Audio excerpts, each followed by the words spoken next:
Abre a sua Bíblia, por favor, em Atos capítulo 2. Atos dos Apóstolos, lá no capítulo 2. Nós vamos ler 3 versos, o primeiro deles, o verso 22. Atos, capítulo 2, verso 22. E mais alguns outros que virão depois deste.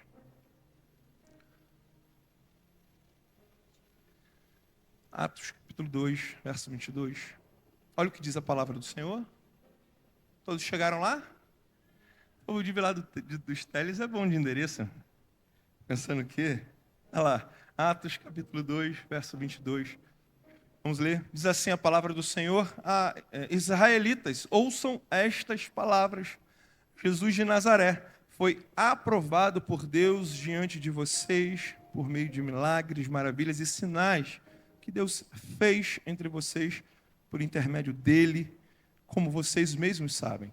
Verso 23 diz: Deus, por sua própria vontade e sabedoria, já havia resolvido que Jesus seria entregue nas mãos de vocês, e vocês mesmo o mataram por mão de homens maus que o crucificaram. Mas Deus ressuscitou Jesus, rompendo o poder da morte. Diga assim, rompendo. Melhor, rompendo o poder da morte, porque não era possível que a morte o dominasse. Curva a sua cabeça, vamos orar uma vez mais? Pai, obrigado por essa noite tão especial. Nos abençoa. Meu Deus, usa a minha instrumentalidade, apesar da minha pequenez, apesar de mim, Pai. Abençoa teus filhos, usa a minha instrumentalidade. Responda, Senhor, questões internas, talvez dores intensas que alguns dos seus filhos nessa noite estão trazendo para cá para entregar no seu altar, não para voltarem para casa. Oh, Pai, através da minha vida, dos meus lábios, responda dúvidas, questões. Pai, aquela oração que é feita no quarto, sozinho, porta trancada, com lágrima nos olhos. Meu Deus, que essas orações sejam respondidas nessa noite. Que o Teu nome seja exaltado, Espírito Santo. Tenha liberdade entre nós. Dá-me a revelação para pregar a Tua palavra genuína. Mas, Senhor, tenha liberdade entre nós para também trazer a compreensão perfeita daquilo que o Pai quer nos dizer. Nos abençoa, Senhor Jesus. Toma o primeiro assento. Toma um lugar de destaque, toma um lugar de preeminência. Tudo que fazemos aqui, Pai, é para a honra, para a glória do Teu nome. Se é conosco ainda, Pai, nós queremos ouvir a Tua voz, não a minha voz, mas a Tua voz. No nome de Jesus Cristo, essa é a nossa oração. Amém e amém. Oh, aleluia. Deus tremendo. Irmãos, nós estamos lendo um texto que gastaríamos alguns dias pregando para discorrer, dada a grandiosidade, o volume de informação, de revelação que está contido nesse texto. Mas eu intencionalmente fiz e pedi sua ajuda, que você repetisse comigo uma palavra que está dentro desse contexto, que traduz muito bem qual era a intenção de Deus quando tudo isso aconteceu. Nós repetimos a palavra que está no verso 24. Mas Deus ressuscitou Jesus rompendo. Por que essa palavra é importante? Porque ela traduz exatamente o sentimento que tinha no Pai quando ressuscitou Jesus, para que Jesus pudesse, ressuscitando, mudar a nossa vida da maneira mais significativa possível. Eu imagino que talvez alguns de vocês aqui tenham vivido algum tipo de transformação. Pode ser que assim como outros aqui, você nasceu num lugar simples e Deus prosperou seus caminhos, talvez empreendendo, ou quem sabe, uma boa posição profissional, seja como for, você conseguiu algum destaque, houve uma transformação no seu ambiente, sua classe social, talvez alguma transformação física relevante, significativa. Existem inúmeras formas de ser transformado. Pode ser que o teu caráter tenha sido moldado, alguém que de repente viveu uma experiência de vida prisional, tendo saído de lá, se transformou numa pessoa correta, ilibada, justa. Existem inúmeras maneiras de ser transformado, mas nada é tão poderoso do que ser retirado da potestade das trevas e ser transportado para o reino do seu amor, como está escrito na Bíblia. Não há nada mais poderoso que a transformação. Ser retirado do mundo de perdição, da cobertura do pecado, das amarras do pecado, para ir para debaixo das mãos poderosas do nosso Senhor Jesus Cristo. E Deus fez isso rompendo as amarras do pecado, rompendo as amarras da morte e retirando Jesus, ressuscitando Jesus do seio da terra. Romper nesse contexto significa muito para nós. E se nós queremos vitória de verdade, nós precisaremos entender o que significa de fato a palavra romper nesse contexto. Porque isso terá tudo a ver com a experiência que você vai viver daqui para frente. Olha, eu digo uma coisa para você. Hoje estou aqui, quem sabe numa outra oportunidade estarei novamente. E eu tenho certeza que eu virei testemunho de pessoas que viverão uma transformação poderosa. Quero profetizar para alguém já. Que viverá uma transformação tão poderosa que ninguém mais poderá assumir paternidade sobre essa transformação, sobre o milagre que vai acontecer. Será genuinamente uma transformação, um milagre, uma intervenção de Deus. E esse testemunho ficará nos seus lábios para que você possa exaltar o nosso Senhor Jesus. Eu verei, eu ouvirei na vida de alguns aqui nessa noite uma transformação poderosa em pouco tempo para a glória do Senhor.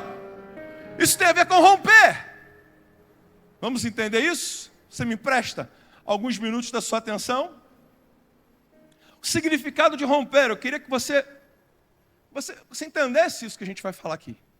O significado literal da palavra romper é este aqui, ó. Criar abertura ou passagem à força. Arrombar. Significa criar uma passagem, não havia. Criou a força.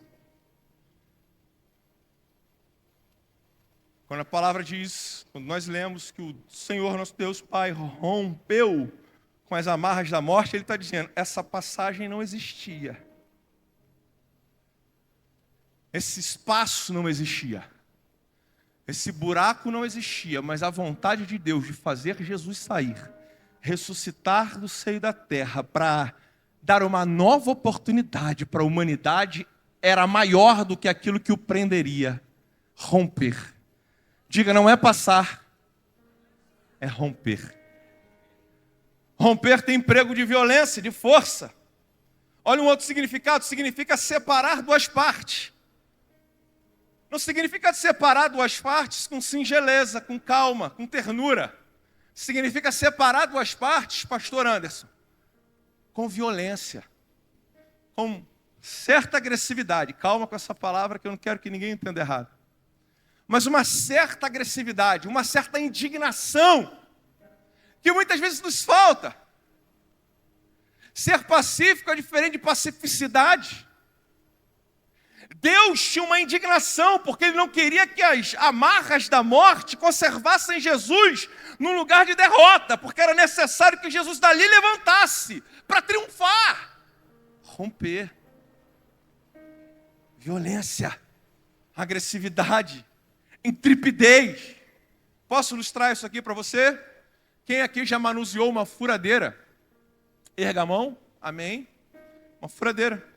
Você usou uma furadeira para fazer um furo na parede, concorda comigo ou não? Suponhamos que você queria fixar um quadro. E aí você pegou a sua furadeira e fez um furo na parede. Seu objetivo era colocar ali uma bucha, um parafuso para poder prender o seu quadro. Suponhamos que você, desejando colocar um quadro na parede, pedisse uma ferramenta, amigo, me dá uma furadeira para que eu possa fixar o quadro na parede. Ele lhe desse uma marreta. Ou melhor, uma sexta-feira. Continua sendo sexta-feira aqui, aquela marreta grandona? Ou mudou o nome? Né? Sexta-feira, aquela grandona? Tu imagina você pensando em fazer um furo na parede para colocar um quadro, e aí quando você pede uma furadeira, alguém lhe dá uma marreta. Qual a diferença entre um furo realizado por uma furadeira e um buraco realizado por uma marreta? É simples. Quando você faz um furo com uma furadeira, você está mais preocupado, não com o furo propriamente, mas em conservar o que está no entorno. Todos me entendem? Quando você usa a marreta contra uma parede, você não está preocupado em conservar o que está no entorno, pastor Anderson. Porque a marreta não é uma ferramenta apropriada para que você faça tarefas com precisão. Se você utilizar uma marreta para fixar ou para fazer um buraco na parede, provavelmente você derruba a parede e não tem onde colocar o quadro. Você quer ver um outro exemplo? Eu exemplifico com mais uma oportunidade, mais um exemplo simples aqui, você vai entender. Imagine que a irmã do Kids fala assim, ô pastor Gustavo, eu preciso que você divida esse papel, ou esse encarte, onde você vai colocar o testemunho da sua vitória. Discreto, hein? Eu vou repetir aqui, ó. Imagina que a irmã do Kids ali é responsável e fala, pastor, você pode dividir em duas partes esse encarte do Kids, esse encarte aqui que você vai colocar o seu testemunho de vitória. Ela fala assim, ó, pastor, mas eu preciso que você me entregue os dois lados iguais, porque eu vou usar os dois lados, eu vou dar um para uma criança e um para outra. O que eu vou fazer? Eu vou dividir isso com muito cuidado, com muita cautela.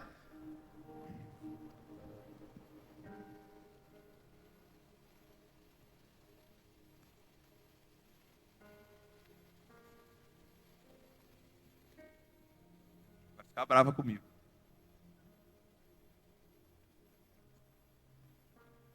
Irmã do Kid, toma, agora você pode dar para as suas duas crianças fazerem um trabalho na sala. Isto aqui é separar, conservando as duas estruturas, porque eu estou mais preocupado em aproveitar as duas partes do que em fazer de fato a separação. Agora vamos mudar o exemplo? Imagina que chegou lá na sua casa uma correspondência e está escrito assim, Detran.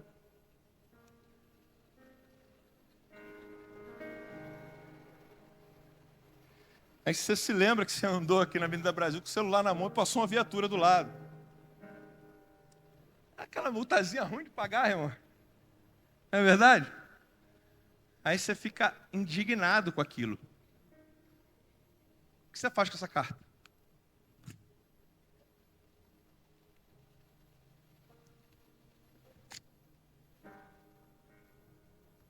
Por isso que está escrito que aquela cédula, irmãos, que nos condenava diante de Deus, Jesus não a coloca na cruz, Jesus a crava na cruz. Tem um teor de indignação, tá? Não está preocupado com o entorno. Eu estou interessado em destruir o conteúdo daquele que está me importunando. Qual a diferença, então, pastor Gustavo, entre aquilo que eu divido e aquilo que eu rompo? É que quando eu rompo, eu me despreocupo, eu não me importo com o que está em volta. Por isso que a palavra de Deus está ensinando para a gente que nós devíamos ter o cuidado de nos relacionar com os nossos propósitos com Deus e principalmente buscar aquilo que nós queremos nele, a vitória que nós ansiamos, não de uma forma discreta, acomodada, e eu vou usar uma palavra forte, mas com muito amor, acovardada, acomodada. Mas se nós tivéssemos o mesmo sentimento que houve também em Deus, quando fez Jesus se levantar do seio da terra para triunfar sobre o pecado, para triunfar sobre a morte, para triunfar sobre a tentativa do inferno de submeter a humanidade, os filhos de Deus a uma vida de escravidão. É o mesmo sentimento que houve também em Deus, precisa estar em nós.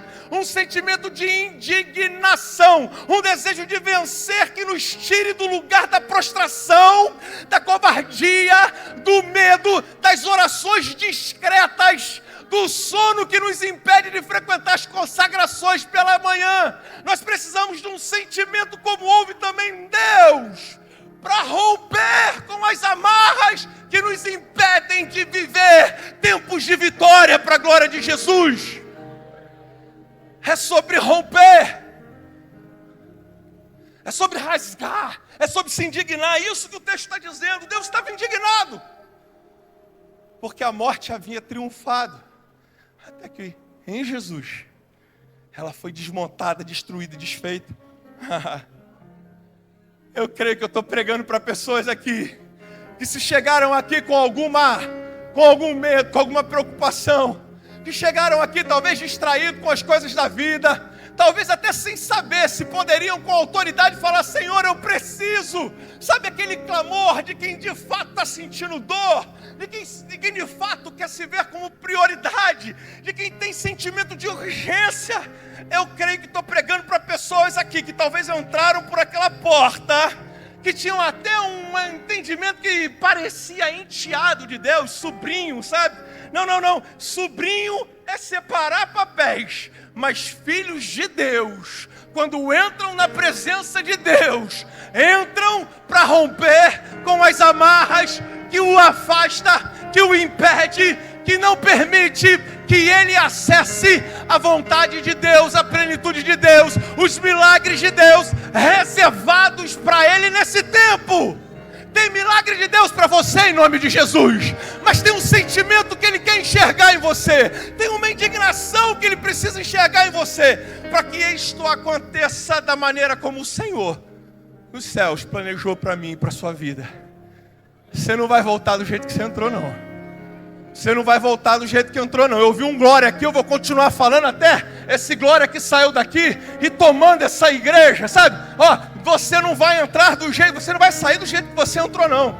Você não vai entrar com medo, com temor de entrar no Santo dos Santos. Sabe a ousadia de entrar no Santo dos Santos? O véu que se rasgou, que agora você tem acesso para entrar na presença do Pai e pedir, reclamar e de joelhos dobrados clamar para que Deus dos céus te atenda e supra as suas necessidades. Irmãos, Deus não tem interesse em filhos que se acostumaram, filhos que se acomodaram, filhos que aceitaram. Deus quer ver em nós o mesmo sentimento que houve também nele, a fim de que nós vivamos um tempo, a fim de que nós vivamos milagres, a fim de que nós vivamos plenitude da vontade dele.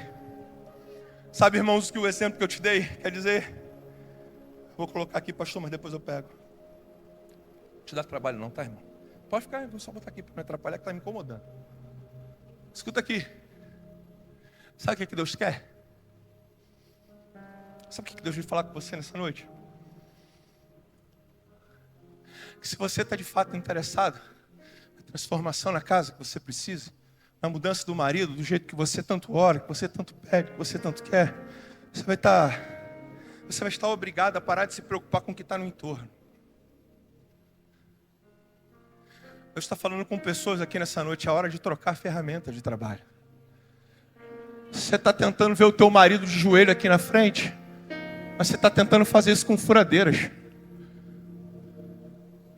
Eu estou dizendo marreta. Tem coisas que você vai precisar parar de se preocupar. Sabe o que talvez você não tenha vivido aí do milagre que você tanto espera? Porque você está mais preocupado em conservar o que está em volta do que com aquilo que realmente você precisa de verdade. Irmãos, algumas coisas terão que se perder no caminho. Algumas coisas terão que ser destruídas. Se é que nós de fato precisamos construir alguma coisa que seja relevante para nós.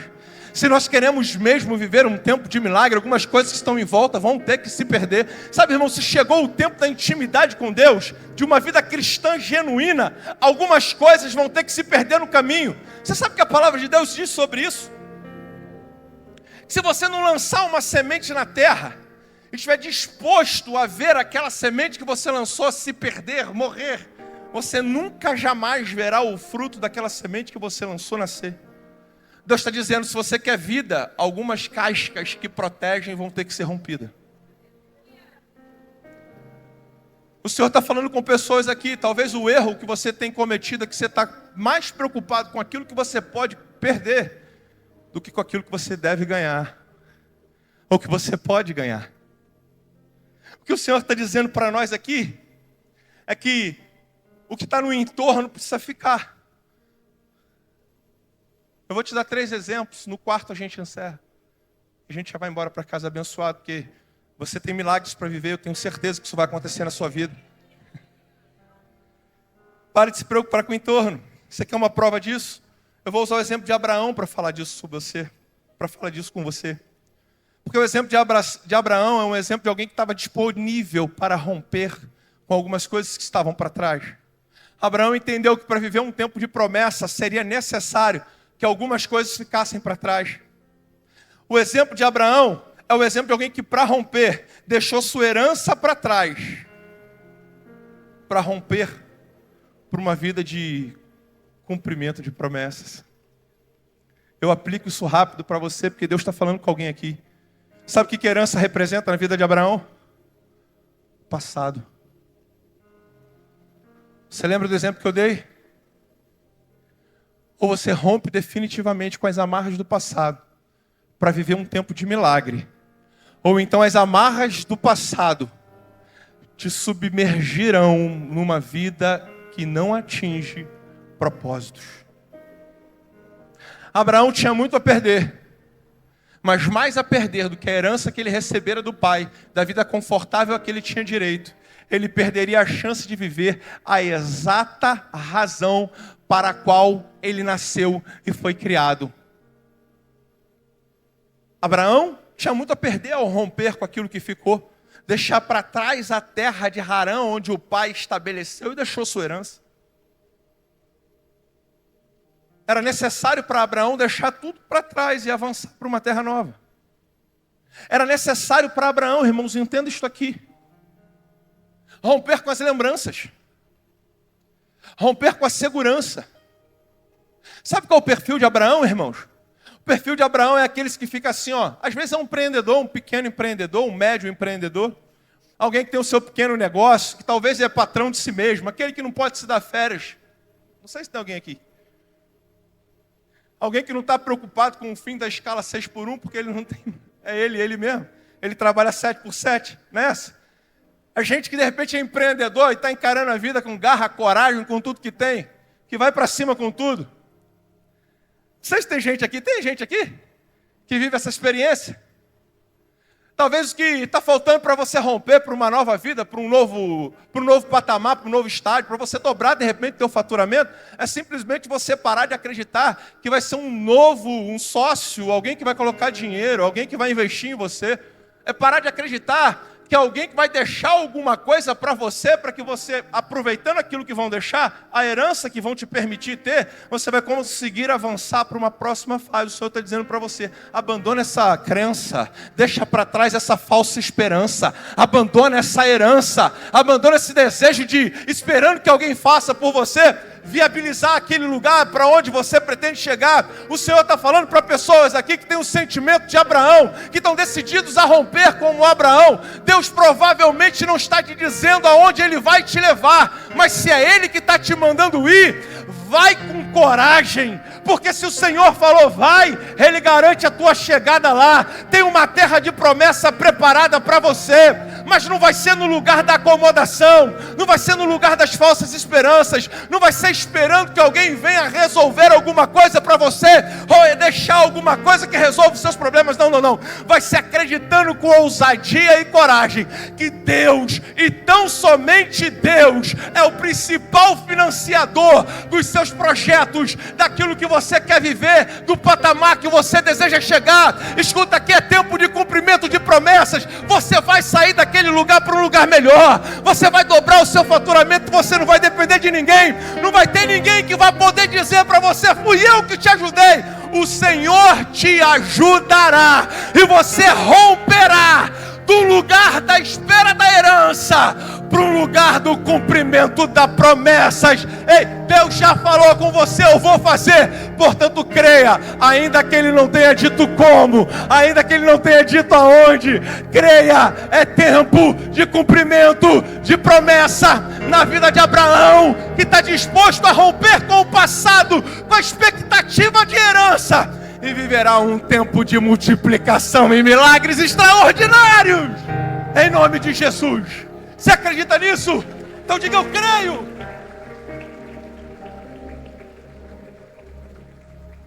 Ou você decide romper, ou você decide destruir, ou não acontecerá. Você quer um outro exemplo? Abraão precisou deixar o passado para trás para romper. Romper com o passado para viver tempo de promessa. Um outro exemplo, Jó.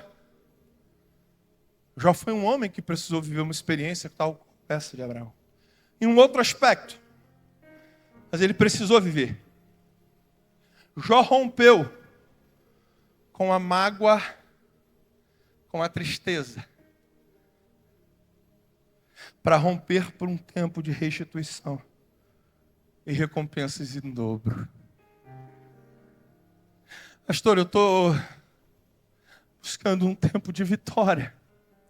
Estou buscando um tempo de restituição, pastor. Tiraram algo que era meu. Eu conquistei, pastor, suei. Foi difícil para mim, custou caro. Foi o tempo da minha família, foi o tempo com meus filhos. Eu abri aquela loja, pastor, fechava também. Era eu que limpava o chão. Era eu que cozinhava, eu que servia. Eu ainda dava bronca no garçom, que era eu mesmo. Fui eu, pastor. Alguém levou isso de mim, tempo de restituição. Jó, sem justa causa, perdeu tudo que tinha. E a tragédia de Jó talvez não foi ter perdido tudo que tinha. Mas foi talvez ter convivido tanto tempo com um sentimento que o destruía. Se você observar comigo, eu quero que você aguce a sua atenção para esse texto que eu vou ler, é Jó 42:10, porque ele é a chave daquilo que Jó viveu. Olha o que está escrito: depois que Jó acabou de orar para os seus 3 amigos, o Senhor fez com que ele ficasse rico de novo. E lhe deu em dobro tudo que tinha antes. Enquanto Jó chorou as dores da perda, enquanto Jó escolheu culpados por que ele tinha vivido, enquanto Jó cultivou as emoções, ou quanto Jó nutriu as más lembranças, ele sucumbiu num lugar ruim, com feridas e um caco de telha. Jó sofreu o fruto da sua incapacidade de lidar com as suas frustrações e as suas próprias emoções. Eu quero que você entenda isso aqui que eu vou te dizer.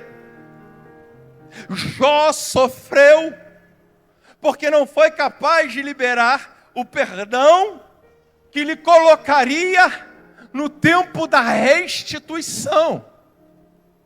Não foram os amigos de Jó que o colocaram no monturo e o encheram de feridas. O que deixou o Jó naquela situação foi o fato dele ter acumulado dores, tristezas, mágoas de inimigos que ele nem conhecia, mas sabia que tinha. O que abriu as portas da restituição para Jó foi ter rompido com as dores que ele nutria. Aguça a sua atenção nisso aqui, eu já vou aplicar, vai ficar bom, mas deixa ficar ruim no início. Por favor, é importante que você aprenda isso. Irmãos, nós estamos vivendo num tempo de crentes que buscam uma espiritualidade com as emoções dilaceradas. Estamos vivendo um tempo em que nós estamos cuidando até de corpo, muitas vezes, espírito algumas vezes, e negligenciando as coisas da alma. Talvez é mais fácil se ajoelhar diante de Deus e pedir perdão do que perdoar alguém que feriu injustamente. Perdoar alguém que falou alguma coisa que não devia, magoou de uma maneira verdadeira, sabe? Não foi uma dor. Não é que não existiu o ferimento, existia. Não é que não houve injustiça, havia. Jó não deu causa às feridas que acumulou, às perdas que contraiu. Não, Jó não deu causa. Mas elas chegaram. A causa da dor permanente de Jó foi ele não ter entendido que cultivar aqueles sentimentos o fazia ferir-se ainda mais. Eu quero que você entenda isso, irmãos. Eu quero que você entenda isso, porque enquanto Jó não tratou as suas questões emocionais, as prisões, os seus traumas, a sua situação não mudou. Enquanto Jó não mexeu aquilo que ele trouxe para si como um modo e um estilo de vida, encontrar culpados, estabelecer culpas, ele não saiu da situação do cativeiro, do lugar da angústia. Mas quando ele conseguiu liberar, quando ele conseguiu retirar de dentro dele as mágoas que o mantinham em cima de um monte de lixo,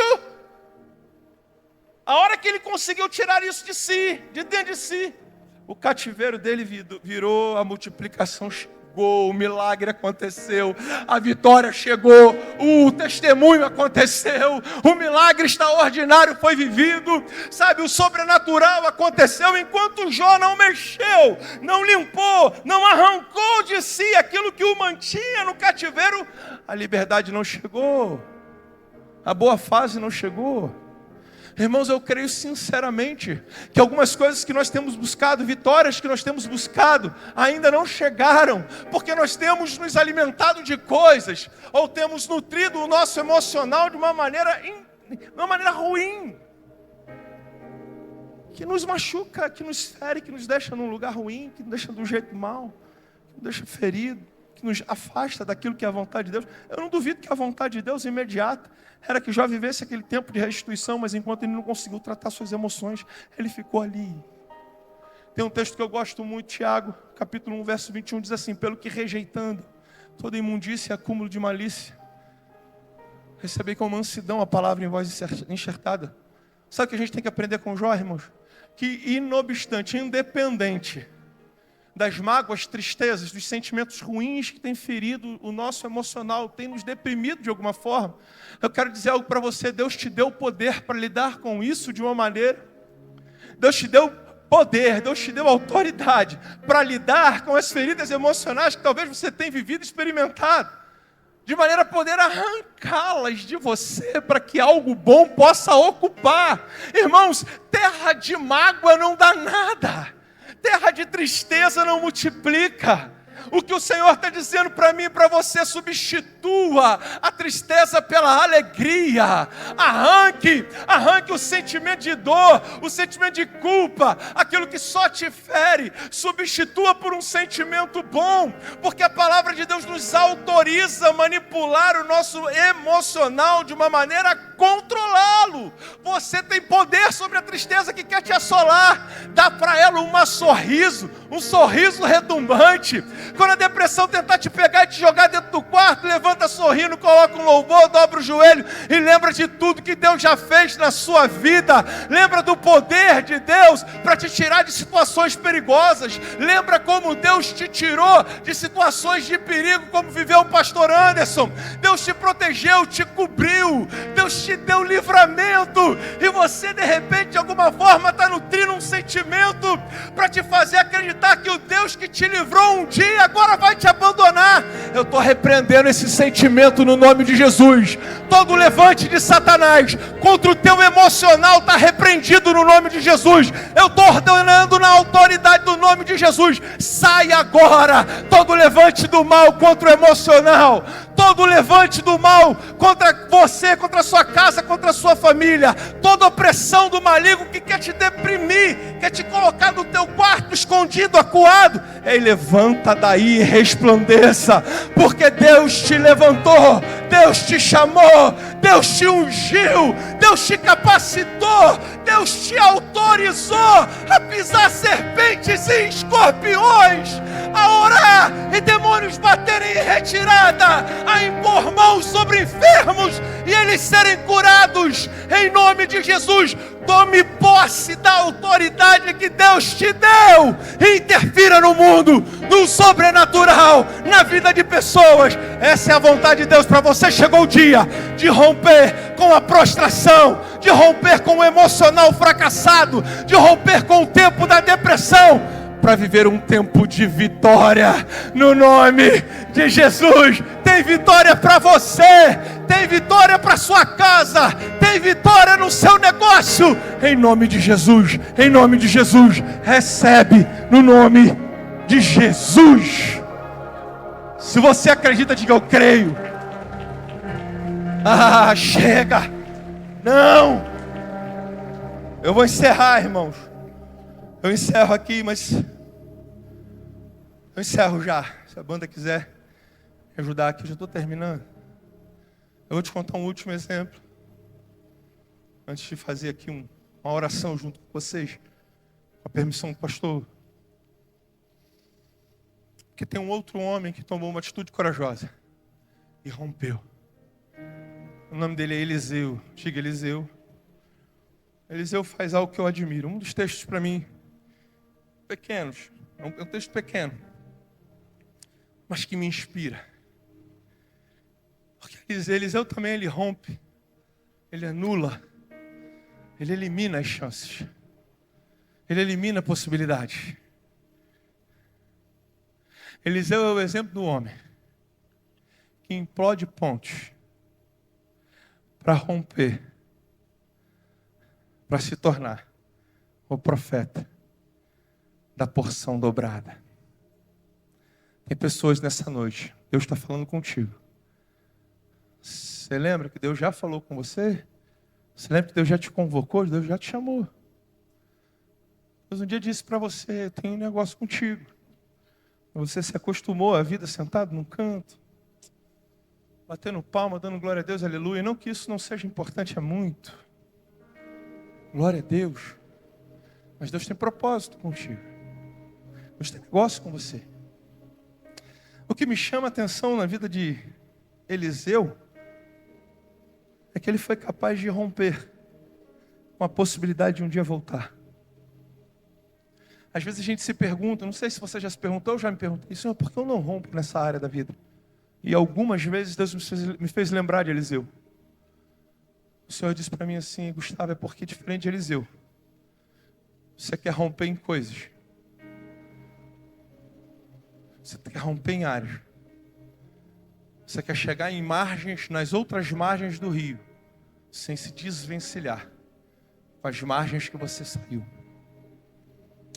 O Senhor diz para mim, alguma oportunidade, foi Gustavo, se você quer chegar de verdade, se você quer viver o teu máximo, se você quer se entregar ao máximo, você vai ter que deixar algumas coisas para trás. Porque às vezes não rompemos, porque não eliminamos todas as possibilidades de voltar. Algumas pessoas aceitam Jesus, mas não se convertem. Por quê? Porque não querem romper com o mundo.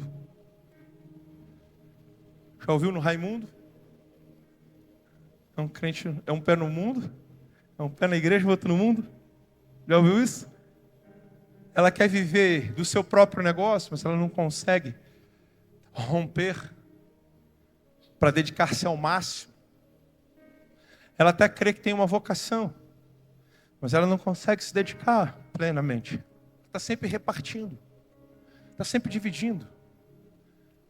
Sabe qual é o problema de pessoas que não têm o perfil de Eliseu, irmãos, e por isso não rompe? É que quando ela faz um cálculo para saber o lugar mais longe que ela pode chegar, ela nunca consegue saber o máximo do seu potencial. Eu vou te explicar rápido isso que a gente já está encerrando. Eu vou te dar um exemplo. Imagina que você está com o seu carro. Você está com o seu combustível pela metade. Suponhamos que com seu combustível pela metade você consegue rodar 20 quilômetros. Estou eu com o meu carro com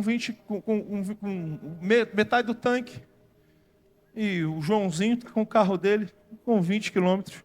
Com meio tanque também. Tanto o meu carro quanto o dele podem andar 20 quilômetros. Eu te pergunto, nós podemos chegar no mesmo lugar? Podemos.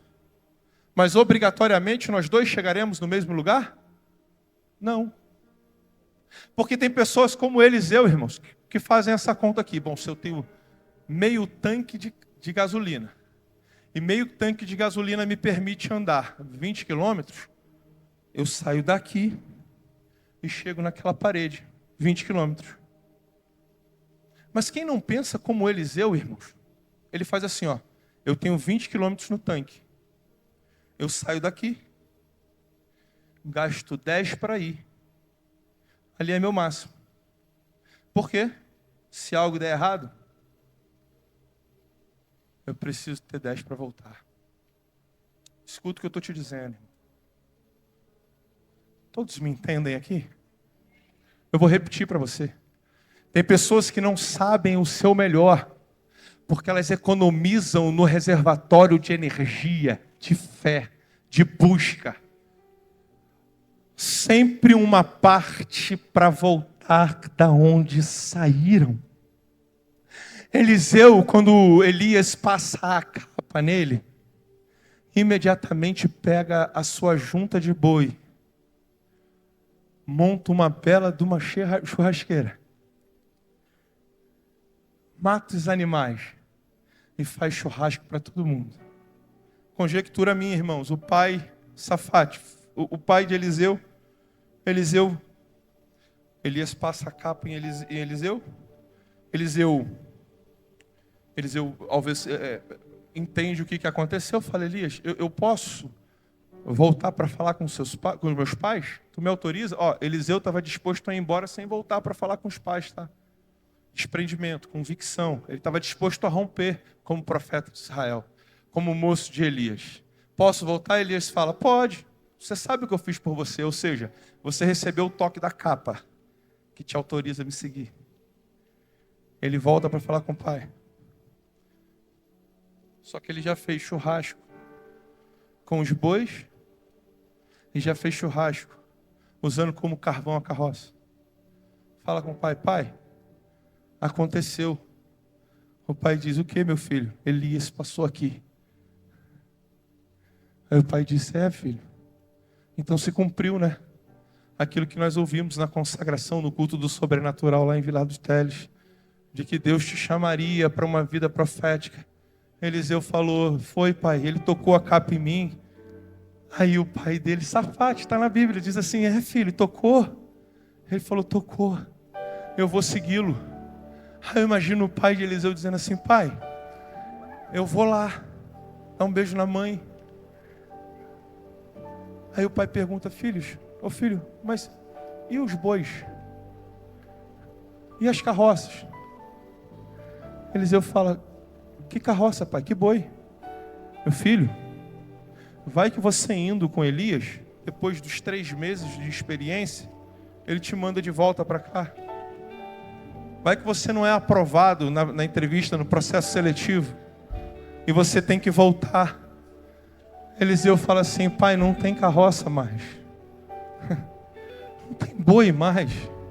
Aí o pai diz: isso é conjectura, não está na Bíblia. Tá, mas meu filho, mas como assim? Ele falou: pai, não tem chance de dar errado. Vai ter que dar certo. Vai ter que dar certo, pai. Rabaço e cantorebe, alabaço. Oh pai, vai ter que dar certo, pai. Oh pai, o milagre vai ter que chegar. Oh pai, o sobrenatural vai ter que se manifestar. Oh pai, vai ter que acontecer. Oh pai, não tem chance de não acontecer. Eu imagino o Safate falando: por quê, pai? Eliseu diz: porque ele tocou a capa em mim, pai. E se ele tocou a capa em mim, pai, vai ter milagre. Vai ter milagre. Vai ter milagre. Vai ter vitória. Ele tocou a capa em mim. O Senhor está tocando a capa em você. O Senhor está tocando a capa na sua vida. O Senhor está tocando a capa na sua casa. Ei, aquele marido que vive no bar, o Senhor está tocando a capa. Vai acontecer no nome de Jesus. Chegou a hora de romper, de queimar carroças, de fazer churrasco de bois. Chegou a hora de romper. Chegou a hora de romper com heranças que te amarram, com o passado que te prende. É hora de viver milagres em nome de Jesus. Em nome de Jesus. Em nome de Jesus. O Senhor está tocando com a capa. O Senhor está tocando com a capa. Aleluia. Aleluia.